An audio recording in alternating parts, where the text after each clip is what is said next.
तो वो आती हैं और वो दोनों खाट पे लेट जाते। आंटी पहले पूछती है कि मैंने तेरे घर कॉल करा था, तुम तो भाग के शादी कर ली, बताया भी नहीं। अब वो पूरा नरेट करते हैं कि हाँ उसकी कास्ट अलग थी तो मैंने भाग के शादी कर ली, मम्मी पापा नहीं मान रहे थे। तो वो दोस्त, और वो एकदम सीधा मुंह करके सोई थी, आंटी ने पीठ कर ली दोस्त की तरफ। तो वो कहती है अरे तू थोड़ा तेज बोलना, तेरी आवाज मेरे पास नहीं आ रही। इतने में उनकी दोस्त ऐसे उनके शोल्डर पे आती है, हाथ रखती है और बोलती है सुन ज्यादा मत बोलियो, यहीं से फेंक दूंगी। शॉन ने उन्हें पूरी हिस्ट्री बता रखी होती है कि 7 लोग एक घर में रह रहे, 4 बेडरूम के अपार्टमेंट में रहते हैं, 2 ऊपर है 2 नीचे। डॉक्टर सबसे पहले पूछता है कि आप लोग इतनी छोटी जगह में क्यों रह रहे हो। तो शॉन बोलता है कि हम सब ना रूम शेयर करते हैं। डॉक्टर उसकी बातें सुन रहे होते हैं और घर को एग्जामिन करने लग जाता है। अब वो ये सब चेक ही कर रहा होता है कि शॉन दूसरे रूम में अपने रूममेट से बात करने लग जाता है कि अरे बाहर आओ ना, तुम भी अपना चेकअप करा लो एक ही बार में। डॉक्टर इतनी देर से सुन रहा होता है। शॉन बाहर आता है और वो गेट खोलता है और कहता है डॉक्टर आप ही आ जाओ, ये लोग तो बाहर आ नहीं रहे। अब जैसे डॉक्टर अंदर जाता है वो देखता है कि कोई भी इंसान वहाँ नहीं था, बल्कि एक्चुअली इंसानों के पार्ट्स रखे थे। हाँ तो भाई स्वागत है आप सभी का नए एपिसोड में। आज का जो हमारा पॉडकास्ट है भाई आप सभी के हमारे खुद के फेवरेट जॉनर का है, दैट इज़ हॉरर। और जो आज हमारे गेस्ट हैं, she is such a beautiful and wonderful narrator. ये बहुत ही बढ़िया तरीके से स्टोरीज़ को नरेट करती हैं। मुस्कान, आप सभी ने इनको देखा होगा हमारे पॉडकास्ट से पहले भी। तो आज की जो कहानियाँ हैं ये लेकर आई हैं, बहुत ही ज़बरदस्त हैं, बहुत ही थ्रिलिंग होने वाली है। इस पॉडकास्ट को एंड तक देखना। और शुरू करने से पहले काफ़ी लोग हैं जिन्होंने हमारे चैनल को सब्सक्राइब नहीं करा हुआ है, प्लीज़ जाइए एंड सब्सक्राइब कर दीजिए। चलो चालू करते हैं। स्वागत है आपका। थैंक यू सो मच बुलाने के लिए। मैं तो वेट कर रही थी काफ़ी टाइम से वापस आने का। बहुत टाइम हो गया था। हाँ, तो मैं तो बहुत इंटरेस्टिंग स्टोरीज लेके आई हूँ, तो स्टोरी से ही स्टार्ट कर रहे हैं? बिल्कुल, बिना किसी देरी के। Okay okay. हाल चाल तो हमने पूछ लिया आपसे। तो ये मेरी फ्रेंड ने मेरे को स्टोरी बताई है और ये उसकी मदर की है। तो जो आंटी, ये इंडिया का ही केस है? हाँ इंडिया का ही केस है। एक्चुअली उत्तराखंड के हैं जो 2 केसेस अभी मेरे पास है ना, वो दोनों उत्तराखंड के हैं। तो जो उसकी मदर थी, उनकी ना एक बचपन की दोस्त थी, और अब मदर हैं तो मतलब वो थोड़ी पुरानी जनरेशन की हैं। उनकी जल्दी शादी हो गई थी। जो उनकी बचपन की दोस्त थी उनकी भी जल्दी शादी हो गई थी। पर जब वो 10-15 साल, जितने भी साल साथ में खेले कूदे, तो जैसे लड़कियां खेलती हैं ना ऐसा घर घर वाले गेम्स, डॉक्टर डॉक्टर, ऐसा वो खेलती थी। और ज़्यादातर थोड़ा पुराने ज़माने का था, तो वो थोड़ा शादी की बातें, ये हम तो अपनी शादी के लिए बहुत एक्साइटेड हैं, और ऐसी ऐसी बातें करती थी जब वो अपनी दोस्त के साथ आंटी बात करती थी। अब क्या हुआ, आंटी की 16 साल की उम्र में ही शादी हो गई, और यहाँ पे उनकी फ्रेंड की भी शादी हो गई। पर फ्रेंड की शादी उनके बाद भी तो आंटी को इतना पता नहीं रहा, क्योंकि वो दूसरे गांव आ गई और कनेक्शन टूट गया। तो अब जब आंटी थोड़ी बड़ी हुई, उनकी बेटी हुई, उनको ना ऐसे सपने आने लग गए अपनी दोस्त के, जहाँ पे वो वहीं अपने पुराने गाँव में मायके में, और वो अपनी दोस्त के साथ वैसे ही घर घर खेल रही हैं। और वो घर घर कैसे खेल रही है, बचपने में नहीं, अभी अडल्ट जो उनका फेस है उसी फेस पे, उसी लुक्स में।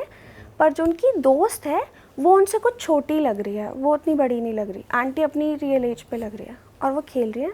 और एकदम से उनकी दोस्त कहती है कि मैं भी जब शादी करूँगी तो मैं लाल जोड़ा पहनूंगी, और अचानक से उनकी आवाज़ चेंज हो जाती है, मगर मेरे घर वाले तो मुझे मार देंगे। ऐसे वो एकदम से बोल देती है, सपने में ही। उनकी फ्रेंड जो होती है वो बोलती है ऐसे? अच्छा। सपने में ही। और जैसे ही वो ये सेंटेंस बोलती है, आंटी एकदम शॉक हो जाती है, और वो देखती है कि उनकी दोस्त की पूरी बॉडी में ऐसा चिंगारी सी लग रही है।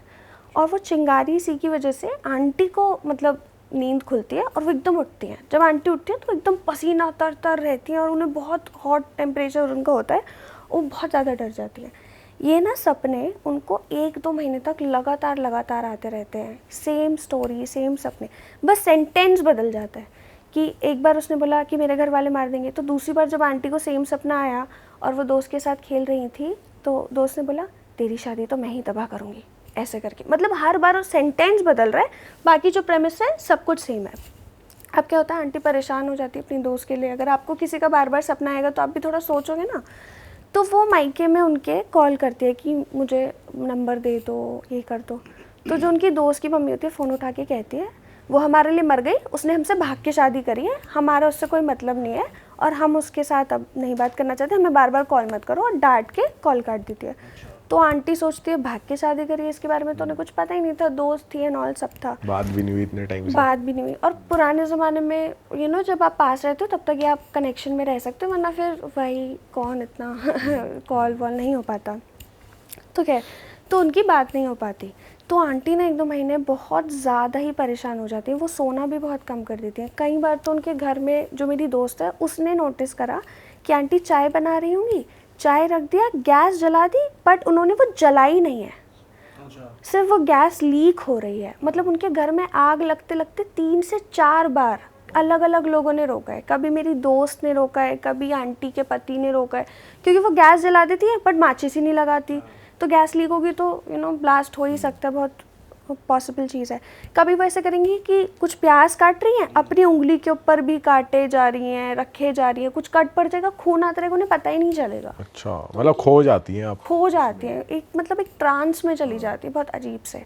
और उनके साथ ये चीज़ें हो जा रही है, सब बहुत वरिड हो रहे हैं। तो आंटी के जो हस्बैंड होते हैं वो कोशिश करते हैं पता लगाने के लिए। अब वो ये सब मायके में उनके जाके पता लगा रहे हैं और अभी तक उनके सपनों में ही आई है वो? ऐसा कुछ नहीं हुआ कि उनको रियल में ऐसा कुछ दिख रहा हो या कुछ वैसे कुछ दिखाओ? मतलब ऐसा जब आपको किसी की याद आती है तभी तो आपको उसके सपने आ जाते हैं ना। तो हो सकता है वो अपनी फ्रेंड को याद कर रही हो, डरावने सपने तो आ ही जाते हैं। तो अब उनके हस्बैंड ये पूरी स्टोरी मतलब एक इलाज ढूंढ रहे हैं, सब कह रहे हैं। इतने में क्या होता है, एक दिन आंटी घर पे कपड़े सुखा रही होती है कि वो ऐसे ही ट्रांस में चली जाती है, और उसके ट्रांस से वो देखती है कि उनकी दोस्त सामने से चल के आ रही है उन्हीं के घर पे। और वो आती है, पहले तो वो पहचान नहीं पाती, जैसे जैसे वो पास आती है पहचान लेती है और कपड़े ज़मीन पे फेंक के गले मिलने जाती है। अब जैसे वो उससे गले मिलती है ना, वो दोस्त काफ़ी ऐसे अजीब सा, उनका एकदम गर्म सा शरीर हो रहा होता है। तो आंटी को लगता है कि वो बहुत बीमार है। तो आंटी अपने दोस्त से पूछती है क्या हुआ, तो बताती है मेरी थोड़ी तबीयत ख़राब थी, शादी के बाद मैं ख्याल नहीं रख पाई, मैंने सोचा तुझसे मिलने आऊँगी, मेरा बहुत मन था। तो वो आती हैं और वो दोनों खाट होते थे ना पहले के टाइम पे, खाट पे लेट जाती हैं। और खाट पे जो दोस्त होती है वो आंटी को नरेट करती है। आंटी पहले पूछती है कि मैंने तेरे घर कॉल करा था, तुम तो भाग के शादी कर ली, बताया भी नहीं। तो अब वो पूरा नरेट करती है कि हाँ उसकी कास्ट अलग थी तो मैंने भाग के शादी कर ली, मम्मी पापा नहीं मान रहे थे। इतने में ना आंटी को नींद आने लग जाती है, उनकी आंखें भारी हो रही है और वो सोने की पूरे उसमें हो रही है। और अब नहीं हो रही उनकी आवाज़ चेंज जैसे पहले हो गई थी? नहीं, नॉर्मली 2 दोस्त बात कर रहे हैं ऐसा, मतलब वो आई है इतनी दूर से, तो मतलब ये सपना नहीं है, तो रियलिटी है ना। तो इतना वो बात कर रही हैं, उनकी आंखें झपक रही है नींद की वजह से। तो वो दोस्त, और वो एकदम सीधा मुंह करके सोई थी, आंटी ने पीठ कर ली दोस्त की तरफ और आंटी को लगा कि बात कर लेगी। तो वो कहती है अरे तू थोड़ा तेज़ बोलना, तेरी आवाज़ मेरे पास नहीं आ रही। इतने में उनकी दोस्त ऐसे उनके शोल्डर पे आती है, थोड़ा सा उनकी तरफ ऐसे झुकती है, हाथ रखती है और बोलती है सुन ज़्यादा मत बोलियो, यहीं से फेंक दूँगी। और ऐसे करके आंटी को डर लग जाता है कि मेरी दोस्त ऐसे क्यों बात कर रही है। आंटी आंखें खोलती है, नींद से उठती है तो देखती है उनके दोस्त का जो हाथ होता है ना, एकदम ऐसे लग रहा होता है एशेज़ है, और वो हाथ पकड़ ही नहीं पा रही है, ग्रिप ही इतनी ज़्यादा तेज़ है और हाथ बहुत ज़्यादा हॉट हुए जा रहा है। मतलब उन्हें ऐसा लग रहा है कि कोई जलता हुआ सरिया रख दिया, इतना हॉट हुए जा रहा है। और वो जैसे तैसे एकदम डर जाती है और वो हनुमान चालीसा बोलने लग जाती हैं डर के मारे। और जैसे तैसे उनकी वो ग्रिप लूज़ होती है और वो भागते हुए अपने घर पे ऊपर छत पे जाती हैं और वो बोलती है कि वो दोस्त नीचे आई थी। और वो देखते हैं कि नीचे तो कुछ भी नहीं है, और आंटी को तो हो ही रहे थे ट्रांसेस, तो सबको लगता है कुछ नहीं होगा। आंटी बता ही रही होती है अपने घर पे कि नीचे सिलेंडर खुलने के, गैस चलने के, किचन में बर्तन गिरने के, ये सब आवाज़ें आ जाती हैं। तो सब ऊपर डर जाते हैं और ख़ुद को लॉक कर देते हैं। इतने में वो खिड़की से देख रहे हैं कि सिलेंडर अपने आप से रोल होके गैस की तरफ जा रहा है, किचन की तरफ जा रहा है और बर्तन गिर रहे हैं। और ये लोग बहुत ज़्यादा डर जाते हैं, बहुत तेज़ सब लोग हनुमान चालीसा पढ़ रहे हैं, भगवान याद कर रहे हैं, सब कर रहे हैं कि जैसे तैसे तो ये बच जाए। बहुत देर तक इनके साथ ये होता रहता है और सबको ना गैस की स्मेल तक आने लग जाती है। अभी तक किचन में कोई भी नहीं था, फिर भी ये चिल्लाते हैं तो पड़ोसी आ जाते हैं और समहाउ ये बच जाते हैं। अब आंटी के जो हस्बैंड है वो बहुत ज़्यादा क्रीप आउट हो जाते हैं कि ये क्या हो रहा है। फिर वो बात करते हैं आंटी की दोस्त की मम्मी से कि तुम्हारी बेटी आई थी, वो कुछ कर रही थी, क्या है हमें सच बताओ। तो आंटी की जो वो दोस्त की मम्मी होती है वो तो नहीं बताती, पर अगले दिन जो लड़की उनकी दोस्त होती है उसकी छोटी बहन का कॉल आता है कि मुझे बताना मत जीजू, घर पे मत बताना, पर मम्मी पापा ने ना दीदी को मार दिया है, क्योंकि दीदी ने इंटरकास्ट मैरिज करी थी तो उनको और उनके हस्बैंड को उन्होंने आग लगा दी और गांव में ही दफना दिया है। और आप जो कह रहे थे ना, ऐसा हमारे घर में भी बहुत होता है, और मैं आपको बस बता रही हूँ कि आप अपना ध्यान रखो। कि वो दिखती है उनको और वो दिखती है और ऐसे उनके साथ, हाँ मतलब किसी घर के किसी एक सदस्य के साथ ऐसे होता है कि वो ट्रांस में चले जाते हैं और वो आग लगाने जैसी चीज़ें करने लग जाते हैं। और फिर जब आंटी को ये स्टोरी पता चली तो उन्होंने बस पूजा कराई, अपनी दोस्त को याद करना बंद कर दिया। पर उनके साथ अभी भी ऐसा होता है कि उन्हें सेम सपने आते हैं जहाँ पे उनकी दोस्त आके अपनी सब लव स्टोरी, उनके पेरेंट्स ने उनके साथ कैसा बुरा करा, वो सब एक्सप्लेन करते हैं। अभी भी हो रहा है? हाँ, और अब तो लाइक वो 55 कुछ हो गई है, मतलब वो मेरी फ्रेंड मेरी उम्र की है, तो सोच लो। तो पर उन्होंने किसी पंडित को दिखाना और वो सब नहीं करा कि ना हो ये सब रुक जाए? उन्होंने करा, बट इसका इतना कुछ ज़्यादा उन पे इम्पैक्ट नहीं था ना, क्योंकि वो उनकी फ्रेंड ही थी और वो आके सिर्फ बात करती थी। पर जैसे आप पीट कर लोगे, उसकी बात नहीं सुनोगे, तब वो ऐसे कुछ करती थी कि आग लगे या कुछ नुकसान हो टाइप्स। क्रेजी यार ये तो ये स्टोरी भी, खैर ये तो मेरी फ्रेंड की है, तो मैं तो बहुत ज़्यादा बिलीव करती हूँ कि हाँ आंटी के साथ ऐसा हो रहा है। ऑल्दो मैंने आंटी से बात भी करी है, उन्होंने भी मुझे बताया कि उनके साथ ऐसा बहुत ज़्यादा होता है। और जब भी होता है, वो जब भी नेक्स्ट डे उठती हैं, उनके हमेशा हाथ पैर इतने ज़्यादा हॉट रहते हैं कि मतलब नॉर्मल टेम्परेचर हो ही नहीं सकता। पर अगर आप उनका टेम्परेचर चेक करोगे तो वही 98 99 आता है। तो वो साइकोलॉजिकली डिस्टर्ब नहीं होती, अब एक्सेप्ट कर लिया उन्होंने कि ये नॉर्मल बात है। ऐसा उन्होंने बस यही कर लिया कि दोस्त की कहानियाँ सुन लो, क्या है, बस पीठ मत मोड़ो दोस्त की तरफ, अनलेस एंड अनटिल तुम उसकी बात सुन रहे हो यार, हो क्या। नेक्स्ट कौन सा बता रहे हैं आप? ये जो स्टोरी मैं बताने वाली हूँ ये यहाँ की नहीं है, और ये सिर्फ एक बंदे पे नहीं, काफ़ी लोगों पे टेस्ट हुई है स्टोरी, और काफ़ी जगह प्रूव भी हुई है, और इसके ऊपर काफ़ी रिसर्च पेपर्स भी है, ठीक है। बट अभी मैं ज़्यादा इन्फॉर्मेशन नहीं दे सकती, स्टोरी के बाद बताती हूँ रिसर्च पेपर और बाकी चीज़ों का। तो ये स्टोरी शॉन की है, ठीक है। शॉन अपने रूममेट्स के साथ, ये 1970s 1980s की बात है और अमेरिका में है, ठीक है। शॉन अपने काफ़ी रूममेट के साथ, 6 रूममेट्स के साथ एक घर में रहता था। एक दिन क्या होता है, शॉन ना कंप्लेन करता है कि उनके पेट में थोड़ी दिक्कत हो रही है, जैसे उन्हें भूख नहीं लगती, उनको हमेशा ऐसा लगता है कि उन्हें नॉजिएटेड फील हो रहा है, वो कुछ खा नहीं पा रहे। और वो इतना ज़्यादा इंटेंस हो गया था कि उनको ना पूरी एक नॉर्मल लाइफ में प्रॉब्लम हो रही थी। जैसे अब आप जॉब पे जाओगे और आपको कुछ फिजिकल दिक्कत है तो आप नहीं कॉन्सेंट्रेट कर पाओगे ना, या अगर आपको कॉन्स्टेंटली पेन हो रहा है तो आप सो भी नहीं पाओगे। तो शॉन के साथ ये इश्यूज़ बहुत ज़्यादा बढ़ते जा रहे थे। तो उन्होंने अपने रूममेट डेविड से डिस्कस करा कि यार मेरे तो बहुत दिक्कत हो रही है, ऐसा है वैसा है। तो डेविड बोलता है कि तू ना जाके एक डॉक्टर को दिखा ला, क्योंकि मेरे को भी इशू हो रहा है, मेरे हाथ में दर्द है। और अपेरेंटली उन जितने भी लोग उस घर में रह रहे थे, 7 लोग रह रहे थे, जिसमें से एक शॉन था और बाकी 6 उसके रूममेट्स थे, क्योंकि तब का टाइम थोड़ा वैसे भी था, लोग काफ़ी शेयरिंग पे रह रहे थे पैसे की कमी की वजह से। तो डेविड ने बोला घर में सबको कुछ ना कुछ दिक्कत हो रही है, किसी के पैर में दर्द है, किसी के हाथ में दर्द है, किसी के पेट में दर्द है, किसी का लेफ़्ट शोल्डर में इश्यूज़ है। तो शॉन डेविड की बात सुन के कहते हैं चल ठीक है चला जाऊंगा, बट क्योंकि वही पैसे की कमी है, और अमेरिका में ना जैसे आजकल, मतलब आजकल क्या, इंडिया में भी काफ़ी अफोर्डेबल है मेडिसिन वगैरह, या डॉक्टर पे दिखाना, सिर्फ कंसल्टेशन लेना, वहाँ पे इतना अफोर्डेबल नहीं है काफ़ी लोगों के लिए। तो कहता है मैं अभी क्या ही जाऊँ, मैं घर पे इलाज कर लेता हूँ। वो नहीं करता। धीरे धीरे इतना ज़्यादा उसको पेन होने लगता है कि वो सोना भी बंद कर देता है, और वो काफ़ी कम सोने लगता है, मतलब दिन के 2 घंटे 1.5 घंटा मुश्किल से। और अब क्योंकि उसको ऐसा लैक ऑफ स्लीप हो रहा था, उसको ऐसा लगता है कि उसे आवाज़ें सुनाई दे रही है अपने आसपास से। पहले उसे आसपास से आवाज़ आती है जैसे कोई खुसफुसा रहा है, जैसे अगर अभी हम बैठे और कोई ऐसी आवाज़ आएगी ना आपको खुसफुसाने वाली, ऐसे उसे कॉन्स्टेंटली अपने कान के पास सुनाई देने लगती है। और धीरे धीरे क्या होता है कि उसका फील होता है कि आवाज़ अब आसपास से नहीं, मेरे ही थॉट्स में आ रही है, मतलब उसे माइंड में ही 4-5 अलग लोगों के थॉट्स, आवाज़ें, ऐसा खुसफुसाना सुनाई देने लग जाता है, विस्पर करना सुनाई देने लग जाता है, और शॉन काफ़ी डर जाता है। अब उसके साथ ये भी हो रहा होता है कि जब भी वो सोता है ना, उसको बहुत ज़्यादा स्क्रैचिंग होने लग जाती है उसके पूरे शरीर पे, स्पेशली उसके पेट पे, और वो बहुत ज़्यादा मतलब एक एजिटेटेड फॉर्म में रहता है। वो बहुत परेशान हो गया है अपनी फिजिकल कंडीशन से। वो अपने दोस्त डेविड से वो करता है कि यार मेरे साथ ऐसा हो रहा है, डिस्कस करता है। डेविड बोलता है मेरे साथ भी सेम हो रहा है कि मुझे आवाज़ें सुनाई दे रही है, और मेरे को भी वो स्क्रैचिंग फीलिंग आ रही है, पर सिर्फ हाथ में। और बाकी जिस रूममेट का जहाँ पे भी इश्यूज़ था, उनको वो चीज़ें सिर्फ उस पर्टिकुलर एरिया में हो रही है, सबके साथ। अब शॉन क्या करता है, वो डॉक्टर के पास जाता है, क्योंकि बहुत ज़्यादा बढ़ गया था, सो नहीं पा रहा, खा नहीं पा रहा, ऑफिस में छुट्टी ले ली, जॉब पे बात आ गई। डॉक्टर सारे चेकअप करता है, ब्लड टेस्ट, पूरे एक्सरेज वगैरह सब कुछ, कोई इशू नहीं निकलता। तो अब क्या होता है ना, जैसे इंडिया में हमारे यहाँ पे जो घर वर बनते हैं, ब्रिक सीमेंट इन चीज़ों से बनते हैं, पर बाहर ये सब चीज़ें यूज़ नहीं होती। तो वहाँ पे एक बहुत मेजर इशू है मोल्डिंग का।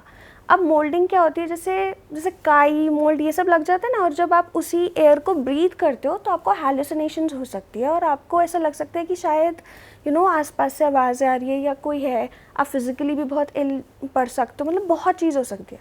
डॉक्टर्स ने उसे सजेस्ट करा कि शायद मोल्डिंग का इशू है। तो तुम घर में 7 लोग रह रहे हो, 7 के साथ सेम चीज़ें हो रही है, तुम एक काम करो, अपना घर चेक करवाओ। तो वो पैसे जोड़ वोड़ के अपने घर पे प्रोफेशनल्स को बुला के दीवारों के अंदर, सीलिंग, हर जगह चेक करवाते, कहीं पे भी मोल्डिंग का भी इशू नहीं निकलता।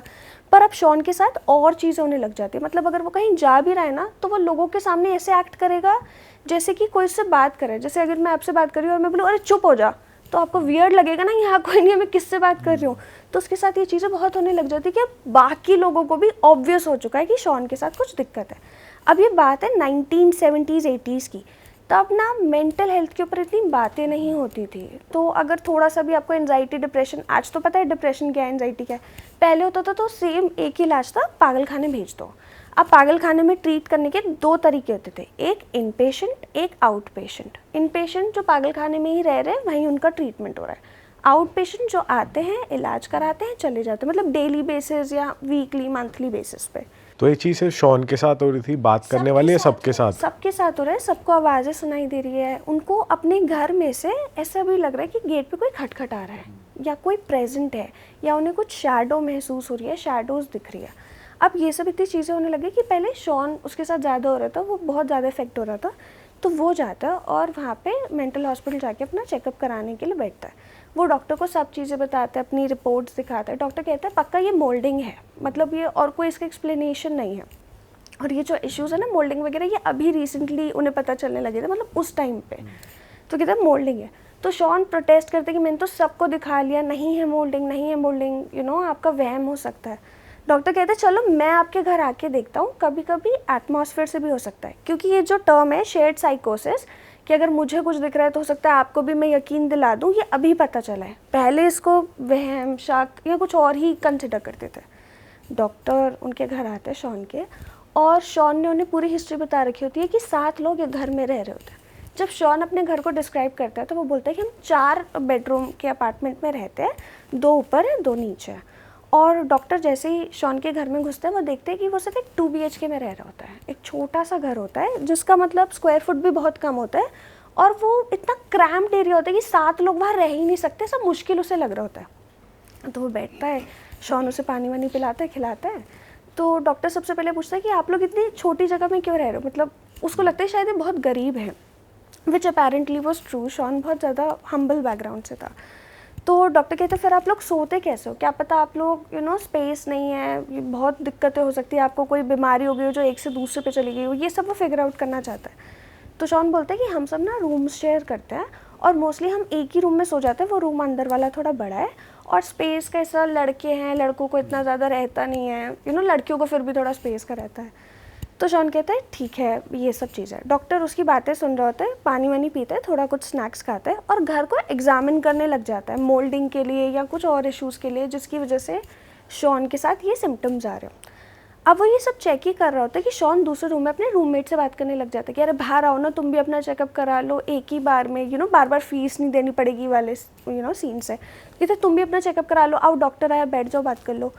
तो डॉक्टर इतनी देर से सुन रहा होता है। शॉन बाहर आता है और वो गेट खोलता है और कहता है डॉक्टर आप ही आ जाओ, ये लोग तो बाहर आ नहीं रहे। अब जैसे ही डॉक्टर अंदर जाता है वो देखता है कि कोई भी इंसान वहाँ नहीं था, बल्कि एक्चुअली इंसानों के पार्ट्स रखे थे, मतलब कटे हुए पार्ट्स। अच्छा। शॉन जो डिस्क्राइब कर रहा था कि उसके 6 रूममेट्स हैं, वो 6 लाशें उसके साथ रहती थी और वो उसके कटे हुए पार्ट्स को उसने रख रखा था। एक्चुअल में शॉन उन पार्ट्स से एज अ रूममेट बात कर रहा था और जब डॉक्टर आया भी था तो उसने स्मेल थोड़ी ऐसा उसे लगी थी कि स्मेल आ रही है, पर उसको लगा शायद मोल्डिंग या घर की किसी चीज़ से आ रही होगी। अब क्या होता है कि जैसे वो देखता है, ऑफ कोर्स वो डर के भागना चाहता है, पर वो जैसे ही भागता है उसका पैर थोड़ा मतलब डगमगाने लग जाता है और उसे चक्कर आने लग जाते हैं और शॉन उसकी तरफ आता है और डॉक्टर पीछे गिर रहा है और शॉन कहता है कि आज हमें एक और रूममेट मिल गया, और ये डॉक्टर सुन के बेहोश हो जाता है। अब डॉक्टर ऐसे कॉन्शियसनेस में आ रहा है जा रहा है, मतलब उसकी आंखें खुल रही है, बंद हो रही है, मतलब बेहोशी की स्टेट में। तो शॉन उसे बताता है कि ये जो मुझे आवाज़ें सुनाई देती है, तुम्हें लग रहा है मोल्डिंग है, ये है, मैं सब जानता हूँ क्यों आवाज़ें सुनाई दे रही है। एक्चुअल में मैं इन लोगों को खाता हूँ ना जब, तो उसके बाद ये मेरे पेट में जब जाते हैं तो इन लोगों की चीखने की आवाज़ें अब तक मेरे कानों में आती रहती है। शॉन बताता है कि जो उसको पेट में दिक्कत थी, एक्चुअली वो ऐसा लग रहा था कि उनकी सोल्स जिनको उसने कंज्यूम करा था वो स्क्रैच कर रही है अंदर से, क्योंकि वो कैनिबलिस्ट था। जैसे आपको पता है जेफरी डामर, वो अपने विक्टिम्स को खाता था, सेम शॉन का केस था। वो अपने विक्टिम्स को कंज्यूम करता था, और जब वो कंज्यूम करता था तो उसको ऐसा लगता था कि वो चीख रहे हैं, उससे बातें कर रहे हैं, तो वो आवाज़ें उससे अपने अंदर से आने लगी। डॉक्टर थोड़ा स्मार्ट था। बट ये भी कहीं ना कहीं है तो हेलुसिनेशन नहीं, क्योंकि एक्चुअल में तो नहीं, अभी उसका पता चलेगा। तो अब क्या हुआ, डॉक्टर थोड़ा स्मार्ट था, तो डॉक्टर ने पहले ही अपनी टीम को इन्फॉर्म कर रखा था, एंड सही टाइम पे लकीली टीम आ जाती है और शॉन को गिरफ्तार कर लेती है। तब पता चलता है कि वो जो डेविड थे और बाकी 6 लोग थे, उधर ही अलग अलग कोनों से किडनैप हुए थे कुछ टाइम पहले। और क्योंकि तब इतना नहीं था पुलिस सिस्टम या इतना इतनी सारा CCTV ये सब चीज़ें नहीं थी, तो नहीं पकड़े गए, फिंगरप्रिंट्स का भी नहीं था, तो अलग अलग जगहों से किडनैप हुए थे। और शॉन ने डिस्क्राइब करा कि मैं इन सबको हर बार जैसे किसी का हाथ खा रहा हूँ, किसी का पैर खा रहा हूँ, किसी का लिवर खा रहा हूँ। हाँ, डॉक्यूमेंट करता था। और ये वही सारे बॉडी पार्ट्स है जिसका उसने डॉक्टर को कंप्लेन करा था कि डेविड के हाथ में दर्द है, क्योंकि उसने डेविड का हाथ ही कंज्यूम करा था। ऐसे पता चला कि जो भी उसने डॉक्टर को बताया था वो पार्ट्स ही उसने उस अपने रूममेट प्लस विक्टिम के कंज्यूम करे थे, ये था। और वो डॉक्टर के साथ भी ऐसे ही करना चाह रहा था और उससे अपना 8th रूममेट बनाना चाह रहा था। बाद में पता चलता है एक रिसर्च होती है जो साइकोपैथ्स और सीरियल किलर्स पे होती है। आज तक जितने भी सीरियल किलर हैं उसमें से 80% को ऐसे पैरानॉर्मल चीज़ एक्सपीरियंस होती है, जहाँ पे उन्हें अपने विक्टिम्स की आवाज़ें सुनाई देती है, दिखाई देते हैं, पूरे हैलुसिनेशंस होते हैं, और वो उस मोमेंट को रीलिव करते हैं जैसे सपने में, जैसे उसे लग रहा था पेट अंदर से कोई स्क्रैच कर रहा है। स्क्रैच कर रहा है। ऐसे उनके साथ अलग अलग चीज़ें होती हैं। उसमें से सिर्फ 40% है जो मेडिकली एग्जामिन होकर हैलुसिनेशन हुई थी, बाकी 40% according to research also is something paranormal. तो शॉन का ये जो केस था वो one of the ground breaking case था, क्योंकि उसका अगर मेंटली आपके साथ कुछ भी इशू होता है तो सबसे फर्स्ट साइन होता है कि आप उसे रिकग्नाइज नहीं कर सकते। आपका ब्रेन इतना पक्के यकीन में होता है कि ये तो सच ही है, कि आपको जैसे हैलुसिनेशंस है, आपको वहाँ कोई दिख रहा है तो आपके ब्रेन को इतना पक्का यकीन होगा कि वहाँ दिख रहा है कि आपको कोई भी कन्विंस कर ले, फोटो दिख रहा है, आप नहीं मानोगे। बट अगर आपको मेंटल कंडीशन नहीं होती तो आप अवेयर होते हो कि हाँ मुझे नहीं दिख रहा या नहीं है, बस मुझे दिख रहा है, वो कुछ और रीज़न से दिख रहा है। तो शॉन के साथ वो केस था। एंड शॉन की जब ये केस स्टडी निकली तो डॉक्टर ने भी अपना पूरा पेपर, अपनी स्टोरी बताई कि वहाँ का जो सीन भी था ना, जैसे अगर कोई पागल आदमी से आप मिलते हो तो उसके हाव भाव एक्शन में लग जाता है, बट शॉन कम्प्लीटली सेम था। तो जो वो कंप्लेंट्स कर रहा था, जो उसके हाथ पे रैशेस थे, जो उसके पेट में दिक्कत थी, वो सब लेजिट थी, बट मोस्ट लाइकली पैरानॉर्मल भी हो सकता है। मे बी ब्रेन कंडीशंस भी हो सकती है, बट इट्स थोड़ा या हो सकता है वो सोच सोच के खुद ही कर रहा हो अपने आप को स्क्रैच। हाँ, बट अंदर से कैसे करेगा उसकी प्रॉब्लम तो इंटरनल वो बता रहा था ना। बट हाँ, उसके स्क्रैचेस एंड जो रेड मार्क्स और ये सब थे वो बाहर से थे। हाँ, वही मैं कह रहा हूँ, स्क्रैचेस तो बाहर से खुद भी करे होंगे। इस केस में तो कोई बहुत सारी पॉसिबिलिटीज़ है कि कुछ भी हो सकता है। बट इस केस में सिर्फ एक यूनिक चीज़ है, जो जेफरी डैमर है उसको छोड़ के जितने भी आप फेमस सीरियल किलर्स के बारे में जानते हैं ना, 90% उनमें से कुछ 80% कुछ लोग गिल्ट की वजह से या कुछ लोग मे बी कुछ और चीज़ की वजह से ये सब एक्सपीरियंस ज़रूर करते हैं। आवाज़ें सुनना या लोगों को देखना, या हो सकता है भाई सच में हो यार, इतने लोगों को मार रहा है तो किसी न किसी की स्पिरिट उसके साथ हो सकती है लैच रिवेंज लेने के लिए। आप कंज्यूम भी तो कर रहे हो ना, सो इट्स नॉट जस्ट आप मार रहे हो। तो ये स्टोरी मेरे को थोड़ा ऐसा लगता है कि रात को सुनने के बाद नहीं सो सकते आप, थोड़ा डर सा लगता है। बट हाँ, ये एक बहुत इंटरेस्टिंग केस मैंने भी रिसेंटली पढ़ा। नेक्स्ट स्टोरी कहाँ की है, किसके साथ हुई है? ये भी उत्तराखंड के है और ये भी मेरे को एक फ्रेंड ने ही बताई है, और बट ये उनके किसी नोन के साथ हुई थी। ठीक है, अब जैसे उत्तराखंड का तो आपको पता है देवभूमि भी कहते हैं, बट ऐसा छल भी वहाँ बहुत इजीली और जल्दी लग जाता है। तो अगर आप किसी नदी के पास जाते हो तो मोस्टली लोग कहते हैं नदी की तरफ से अगर आपको आवाज़ आए तो पीछे मत मुड़ना, क्योंकि मोस्टली वो छल ही होगा। और अगर स्पेसिफिकली आपका नाम ले ऐसा कुछ करे तो जो ये लोग थे तब काफ़ी छोटे थे, और उत्तराखंड साइड में Haldwani to be very precise, जब बच्चे होते हैं तो कहाँ खेलेंगे, वो थोड़ा जंगलों की साइड या जो एरियाज होते हैं वहाँ जाके नदी वदी के पास ही खेलते हैं। तो ये सब जंगलों में खेल रहे थे नदी वदी के पास। एक वहाँ पे दोस्त है जिन्हें ये पेट नेम से ऐसा गुल्लू बोलते हैं, तो हम भी गुल्लू नाम से बोलते हैं ना। तो गुल्लू और ये सब खेल रहे थे। गुल्लू बहुत ऐसा शैतान बच्चा है, ठीक है, कि अगर आप 4 हो तो वो जाके किसी को छेड़ाएगा, आप लोगों को पिटवा देगा। ऐसा है कि वो बहुत शैतान आदमखोर सा बच्चा है, बहुत हरकतें करता है। अब वो सब क्रिकेट वगैरह खेल रहे थे, बार बार वो जानबूझ के बॉल फेंक रहा था नदी की तरफ, और जैसे कोई जा रहा था तो उसका नाम ले रहा था कि जो जा रहे, मान लो अमन जा रहे तो अमन अमन अमन, ऐसे डराने के लिए बच्चों को कर रहा था। अब सब ने खेल लिया, सब ने थोड़ा समझ लिया कि गुल्लू छेड़ रहे टाइप्स, ये सब कर लिया। इतने में क्या होता है, सब अपने घर चले गए, सबके घर थोड़े अलग अलग डायरेक्शंस में थे। गुल्लू ने सोचा कि वह शॉर्टकट से घर जाएगा, क्योंकि वही शैतानी जल्दी घर पहुंचेगा, भागते हुए जाएगा, थोड़ा मस्ती करते हुए जाएगा, हर चीज ही जल्दी जल्दी कर रहा है। हाँ, तो गुल्लू अब घर जाने के लिए दूसरे रास्ते से चला गया। जो ये फ्रेंड था अमृत, वो सब अपने घर चले गए, और वहाँ पे अमृत को कॉल आते कि गुल्लू कहाँ है। गुल्लू की मदर कॉल करती है अमृत को कि गुल्लू कहाँ है, तो गुल्लू बोलता है वो तो हमसे बहुत पहले ही चला गया था, और वो तो शॉर्टकट से आया था, वो तो जल्दी पहुँच गया होगा। तो थोड़ी ही देर में खबर पहुँच जाती है कि गुल्लू घर नहीं पहुँचा है। अब सब लोग गांव के इकट्ठे होते हैं और गुल्लू को ढूंढने के लिए चले जाते हैं, और सबसे पहले वो गांव के वही इलाके में, वो जो जंगल एरिया था वहीं पे जाते हैं कि लोग वहाँ खेल रहे थे, क्या पता वहीं खेल रहा हो। हर जगह लोग ढूंढते हैं, गुल्लू कहीं नहीं मिलता। रात हो जाती है कि इन सबको आवाज़ें आती है चीखने की, बहुत ज़ोर ज़ोर से, ऐसे लग रहा था जैसे कोई बच्चा नहीं, कोई बहुत बड़ा आदमी चीख रहा हो। ठीक है, तो चीखने की आवाज़ें आती है, तो उस गांव वाले उस तरफ जाते हैं, और ये वही जगह होती है जहाँ पे वो एक बार चेक करके आ चुके हैं कि गुल्लू वहाँ नहीं है, नदी के एरिया पे। ये लोग वहाँ जाते हैं और ये लोग देखते हैं कि गुल्लू चौकड़ी मार के नदी के कोने में बैठा है, और उसके हाथ में एक बोरी है, और वो पत्थर बोरी में डाले जा रहा है। पत्थर उठा रहा है, बोरी में डाल रहा है, पत्थर उठा रहा है, बोरी में डाल रहा है। अब ये करते करते उसे 2 मिनट हो गए, और गांव वाले, उसके परिवार वाले मतलब आ ही रहे हैं, दूर से तो दिख ही जाते, तो आवाज़ मारे गुल्लू इधर आ, गुल्लू इधर आ, और किसी की बात नहीं सुन रहा। जैसे ही वो देखता है कि आवाज़ें आ रही है, तो तेज़ तेज़ से पत्थर डालने लग जाता है, और बीच बीच में वो पत्थर उठा के पत्थर लिख करके डालने लग जाता है कि पत्थर उठाया, पत्थर को लिख करा, फिर बोरी में डाल। लिख करा मतलब? अच्छा, लिख चाट के। हाँ, कि पत्थर उठाया, पत्थर को लिख कर और फिर बोरी में डाल दिया, और इनकी तरफ देख रहा, हंस रहा है, और यही करे जा रहा है। अब लोग वियर्ड आउट हो गए कि शैतान तो समझ आता है, ये कौन सी बदतमीजी है ना। तो उसके मम्मी पापा उसको हिलाने लग जाते कि उठ उठ उठ, वो नहीं हिलता। एक बार वो उसकी मम्मी उसे हिला ही रही होती है, वो पत्थर डाले ही जा रहे हैं, इन सबसे लड़के, मतलब सोचो मम्मी पापा है, एक बच्चा है, तो बच्चे को हिलाना तो बहुत ईजी होगा, और वही मतलब 8th 9th का कोई बच्चा होगा तो बहुत इजीली उठा लेंगे 3-4 लोग। किसी से गुल्लू उठ ही नहीं रहा, हिल ही नहीं रहा। गुल्लू इतना ज़्यादा स्ट्रांग हो गया एकदम से, किसी को समझ ही नहीं आ रहा। लोग करे जा रहे हैं, और 4-5 लोगों ने ना बहुत चिल्लाना स्टार्ट कर दिया। इतने में उसकी मम्मी ने चाटा मार दिया गुल्लू को कि तू जल्दी चल। गुल्लू पत्थर उठाता है, अपने दांत पे मारता है, और उसका दांत टूट जाता है आगे के, और खून आने लग जाता है, और उसी खून के साथ गुल्लू पत्थर लिक करता है और बोरी में भरता है। फिर भी नहीं उठता, फिर भी नहीं उठता, मतलब उसका खून आ रहा है, उसने दांत तोड़ दिया और लिक कर रहा है, पत्थर भरे जा रहा है। ऐसे करके वो 3-4 और मिनट तक करता ही रहता है।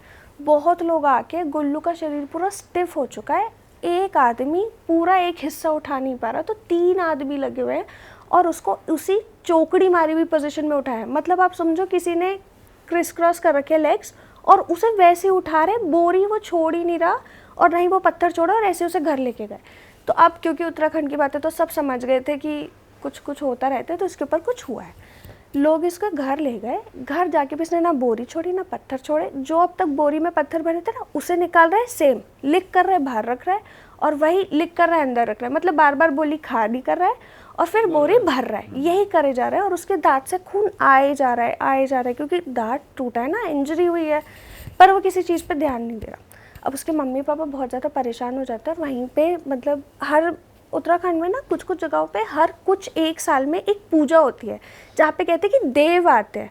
ये उस पूजा के काफ़ी नियर का टाइम था, तो किसी बाबा को बुलाते हैं और बाबा देखते ही समझ जाते हैं कि इसके ऊपर कुछ चढ़ा है। वो कहते हैं कि हम इसे इस पूजा के लेके जाएंगे और इस पर कुछ पूरा प्रोसेस करेंगे, तब ये ठीक होगा। वो गुल्लू पूजा में गया ही नहीं। जितने पत्थर उसने उठाए थे, जैसे उसके कोई पास आ रहा है वही पत्थर उस पर मार रहा है, अपने आप को दूर बचाने के लिए। एंड मतलब बताओ 15-20 पत्थर 25 पत्थर भरे होंगे उसने, वो पत्थर ख़त्म ही नहीं हो रहे। कितने ही पत्थर उसने मारे होंगे वो ख़त्म ही नहीं हो रहे। पर फिर बहुत मुश्किल से पत्थरों को डॉज करते करते कोई गया, उसको लेके आया, पूजा में बिठाया, उसके हाथ पैर पकड़े, और उसके हाथ पैर पकड़ने के बाद भी वो चिंघाड़े जा रहा है पूजा के अंदर। वो बैठ नहीं रहा, उसकी बॉडी स्टिफ है, मतलब आप उसकी उंगली तक नहीं हिला सकते, वो इतना स्ट्रांग हो चुका है सडनली। एंड खून आ रहा है, वो खुद को इंजर करे जा रहा है, वो बोरी नहीं छोड़ रहा। 3-4 दिन तक गुल्लू इसी स्टेट में रहता है जहाँ पे वो खुद को हार्म करता है, ना वो बोरी छोड़ रहा है, और कुछ भी उसके हाथ में आएगा ना वो उस बोरी में उस चीज़ को भरने लग जाएगा, चाहे किताब मान लो, ये ग्लासेस मान लो, कुछ भी जो भी वेट की चीज़ होगी। अब ये सब करने के बाद गुल्लू के साथ जो प्रोसेस होता है उसे झाड़ा वाड़ा पूरा सब ठीक करता है। इतने में 4 दिन बाद वो थोड़ा नॉर्मल होता है और एकदम से बेहोश हो जाता है। और वो बेहोश होता है तो वहाँ आसपास बात छिड़ती है कि यार इतना सब हो गया, बच्चा ऐसे एक्ट कर रहा है। तब जाके पता चलता है कि किसी औरत ने कुछ सालों पहले वहीं पे आत्महत्या करी थी, और उसने ऐसे आत्महत्या करी थी कि वो इतनी ज़्यादा मतलब निराश थी लाइफ से कि वो बचना ही नहीं चाहती थी, कि उसने अपने पैरों पे बोरी बांधी थी पत्थरों से भरी हुई। और वहाँ पे 2 ऐसे इंसिडेंट हो रखे हैं जहाँ पे लोगों ने ट्राई करी है आत्महत्या करने की सेम तरीके में। और क्योंकि जब गुल्लू वहाँ से जा रहा था तो गुल्लू को मे बी छलावा लग गया या औरत की स्पिरिट लग गई, और वो भी वही ट्राई कर रहा था। और क्योंकि वो बच्चा था, और कहते हैं ना बच्चे और बुजुर्ग या लेडीज़ जो प्रेग्नेंट हो सब ज़्यादा वल्नरेबल होती है, इसलिए उसके साथ इतना ज़्यादा हो गया। तो गुल्लू मतलब आज ठीक हो गया, पर उसको कभी कभी सपने आते हैं, एंड अब उसने वो दोनों दांत रिप्लेस करा के फेक टीथ्स लगा लिए, तो उसके साथ मतलब एक ऐसी इंजरी हो रखी है। पर वो फिर उस पूजा में जाके ठीक हो गया था 4 दिन बाद। तो ये थी स्टोरी, दोनों उत्तराखंड की थी। हाँ, उत्तराखंड का तो हमने भी सुना है, बहुत कुछ होता रहता है उधर, दोनों ही चीज़ें हैं वहाँ पर। हाँ, थोड़ा हवा लग जाती है वहाँ पे, ऐसा कहते हैं। और नदी के पास तो एनीवेज थोड़ा मतलब स्केरी रहता है अगर आपको अपनी आवाज़ सुनाई दे रही है या कुछ भी हो रहा है तो। बाकी बताओ कैसी लगी स्टोरीज? स्टोरीज तो आपकी बढ़िया ही होती है, और हम तो यही चाहते हैं कि आप आते रहो और बढ़िया बढ़िया स्टोरीज सुनाते रहो, और साथ ही साथ आप ऑडियंस को आपके गेम के बारे में भी बताओ थोड़ा। हाँ, तो जैसे मैंने आपको फर्स्ट स्टोरी बताया था सीरियल किलर वाला, ऐसे ना दुनिया भर में बहुत सारे केसेस हैं, और उन केसेस पे बेस्ड अपने गेम बनाए इट्स कॉन्फिडेंशियल, जहाँ पे उन दुनिया भर के केसेस के ऊपर बेस्ड केसेस हम बेचते हैं, और लोगों को मतलब बस डिटेक्टिव बन के उन्हें सॉल्व करना है। पर ये गेम इतना इंटरेस्टिंग है कि आपको ऐसा अगर मिलती है, जैसे आप ऑर्डर करते हो, तो आपको लगेगा ही नहीं कि आप गेम खेलो। उसके अंदर autopsy report, forensic report, thumbprint analysis, WhatsApp chats, police suspect की बातें, फोटो एविडेंसेस, सब कुछ वो रियल होता है जो एक एक्चुअल डिटेक्टिव को मिलता है। अच्छा। तो फिर लोगों का काम होता है कि वो एविडेंसेस को सॉल्व करे और केस में बताए कि हत्यारा कौन था। और जो रिजल्ट होता है एक्चुअल हत्यारे का, तो वो आप डिस्क्लोज करते हो एक टाइम के बाद, या कैसे होता है? हम डिस्क्लोज नहीं करते, क्योंकि वो हमें खुद बताएंगे। अगर हम ही बता देंगे तो नहीं, फिर तो जैसे उन्होंने आपको एक नाम बताया तो आप अप्रूव करते हो, ये नहीं ये था, ये नहीं ये था? नहीं, जब वो हमें बताते हैं, अगर वो सही बताएंगे सिर्फ हम तभी बताएंगे, गलत बताएंगे तो फिर से ट्राई करो। हाँ, अगर एक एक्यूरेट बताया कि ये हत्यारा था और ऐसे हुआ, तो हम बता देंगे हाँ यू आर राइट। अच्छा। हाँ, ऐसे है गेम, बट काफ़ी इंटरेस्टिंग है, लोगों को पसंद आती है। काफ़ी लोग बंडल केसेस खरीदते हैं, मल्टीपल केसेस खरीदते हैं, so it's very nice, try करना आप पे। आपने जितने लोगों को ये दिया, लोगों ने पकड़ा है कि हाँ एक्चुअल कौन है हत्यारा? बहुत कम, क्योंकि इसको सॉल्व करने के लिए आपका आईक्यू बहुत हाई होना चाहिए, क्योंकि क्राइम केस है ना, और रियल केसेस पे बेस्ड है, तो सब फेक नहीं है। एकदम रियल देते हो आप एक्चुअल जो थी। हाँ, एकदम पुलिस जैसा। तो आप जो ये व्हाट्सएप चैट्स और ये सब कैसे जनरेट करते हो? बहुत ज़्यादा रिसर्च लगती है, और हम रियल केसेस पे इतना डीप रिसर्च करते हैं कि हमें एनीवेज आइडिया होता है, तो हम उसको बहुत हद तक बट वो एकदम एग्जैक्टली सेम चैट से Exactly सेम तो नहीं same होती नहीं उस होगा। एक्चुअल केस नहीं। के जैसे, क्योंकि वो तो कभी मिलती बाहर आती ही जुलती। नहीं है। हाँ, मिलती मिलती जुलती, बट काफ़ी केसेस जैसे अगर आपने सुना होगा, कुछ हाई प्रोफाइल केसेस होते हैं, उनके प्रूफ सारे ऑनलाइन मिल जाते हैं। हाँ, सबके नहीं मिलते, कुछ कुछ के मिल जाते हैं। हाँ, तो जो मिल जाते हैं वो हम उन्हें उठा लेते हैं। जैसे बुरारी केस कितना फेमस है, हम पे उसके ऊपर एक केस है। आरुषि तलवार के ऊपर हम पे एक केस है एक। पर आरुषि तलवार तो खुद ही वैसे ही नहीं पता सॉल्व चला। नहीं हुआ, तो आप कैसे उसको? तो वही तो, हम अनसॉल्व्ड केसेस ही उठाते हैं। सॉल्व केसेस उठाएंगे फिर तो सबको तो पता है। अनसॉल्व्ड केसेस का तो कभी पता ही नहीं चलेगा। वर्डिक्ट कैसे आएगी? एक्चुअल में नहीं हुआ, पर जो गेम हमने बताई उसमें तो हमें पता है ना। तुमने थोड़ा मैनिपुलेट करी है चीजें हाँ, उसमें। हाँ, तो तुम्हारे हिसाब से कोई एक किलर है, तो वो अगर मैच कर देंगे तो फिर तो आप आप prove- जीत गए। यस, बट जीतने पे कुछ मिलता है? कोई इतनी मेहनत कर रहा है, केस मंगा रहा है। ऐसे मत बोलो, अभी सब मेरे पीछे पड़ जाएंगे प्राइज दो। नहीं, वैसे पता रखना चाहिए, होना guys, चाहिए। कुछ तो रिवॉर्ड रखना चाहिए। मैंने एक कंपटीशन स्टार्ट करा था जहाँ पे हम 1 लाख का प्राइज़ कर रहे थे, बट वो बहुत स्टार्टिंग फेज पे था, एंड हमने मतलब बहुत लोगों ने एनरोल नहीं करा, बट हम जल्दी ऐसा कुछ दोबारा करें, तो वहाँ पे 1-2 लाख का प्राइज़ मनी होगा। भाई वाह, फिर तो मौज है। बढ़िया चीज़ है, फिर तो 3 गेम यहाँ भिजवा दो फिर हम। और हम आपकी टीम से आंसर ले लेंगे पीछे से और हम ही जीत जाएंगे। तो मैं आपको ऐसे ही पैसे दे देती हूँ ना। तो आप इतना लूप से क्यों जा रहे हो, किसी ट्रांजैक्शन करो, है ना। हाँ ये भी ठीक है। चलो दोस्तों, आप मुस्कान को इंस्टाग्राम पे और यूट्यूब पे फॉलो कर सकते हैं। ये अपने चैनल पे बहुत इंटरेस्टिंग रेगुलर कंटेंट डालते रहते हैं। और जैसे कि इन्होंने बताया, इनका जो गेम है उसको वो भी आप, वेबसाइट का लिंक हम नीचे डिस्क्रिप्शन में लगा रहे हैं, आप जाओ वेबसाइट चेकआउट करो, पूरा गेम समझ लो क्या है, और अगर आपको इंटरेस्टिंग लगता है तो ऑर्डर कर देना। और बस यार, हम मिलेंगे आपसे नए पॉडकास्ट में। Till then bye bye, take care, see you, tata, bye bye.